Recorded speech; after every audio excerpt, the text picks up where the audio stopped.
आहे बीडच्या मस्साजोग गावात संतोष देशमुख यांचे बंधू धनंजय देशमुख आज आंदोलन करणार आहेत। सकाळी 10 वाजता मोबाईल टॉवरवर चढून ते आंदोलन करणार आहेत। तर 302 चा गुन्हा दाखल करून संतोष देशमुख हत्या प्रकरणामध्ये वाल्मिक कराडला दोषी ठरवण्याच्या मागणीसाठी हे आंदोलन केलं जाणार आहे।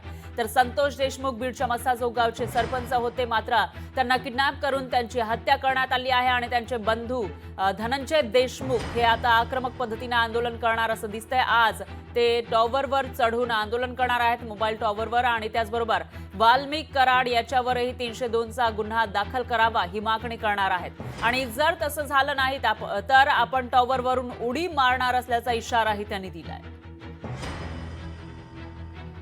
आणि याविषयी अधिक माहितीसाठी आपले प्रतिनिधी विकास माने हे आपल्यासोबत थेट जोडले गेलेले आहेत बीड मधून। विकास, काय सांगाल? 1 महिन्यापेक्षाही जास्त कालावधी उलटलेला आहे संतोष देशमुख यांच्या हत्येला। त्याच्यानंतर बरीचशी कारवाई झाली, मात्र देशमुख कुटुंबियांचं समाधान झालेलं दिसत नाहीये आणि आज टॉवरवर चढून आंदोलन केलं जाणार आहे। काय अपडेट्स याविषयी?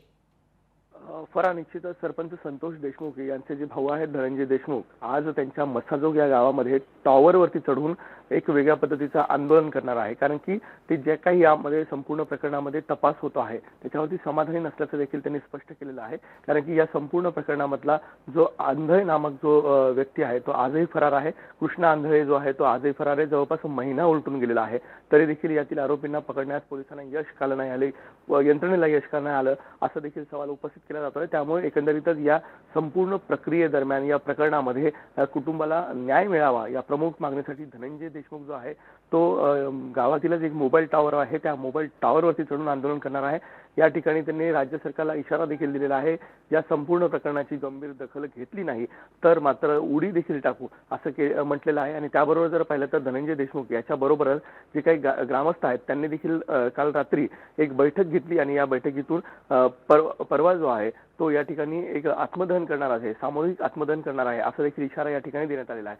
साधारण 10च्या नंतर या आंदोलनाला सुरुवात होणार आहे। धनंजय देशमुख हे स्वतः या ठिकाणचं जे काही मोबाईलचं टॉवर आहे त्या टॉवरवरती चढून आंदोलन करणार आहे। यात प्रमुख मागणी जी आहे ती अशी केली जात आहे, जे खंडणी प्रकरणातील आरोपी आहे वाल्मिक कराड याला देखील 302 च्या गुन्ह्यामध्ये अटक केली पाहिजे, त्याच्यावरती देखील मोक्का अंतर्गत कारवाई केली पाहिजे, ही प्रमुख मागणी जी आहे ती या संपूर्ण आंदोलनादरम्यान केली जाणार आहे। आणि त्याबरोबर तपास नेमका कुठपर्यंत पोहोचलेला आहे, या तपासामध्ये यंत्रणेने जी तपास यंत्रणा आहे त्यांनी नेमकी काय पुढची कार्यवाही केलेली आहे हे देखील देशमुख कुटुंबाला माहिती पडावं अशी मागणी या संपूर्ण दरम्यान करताना पाहायला मिळते।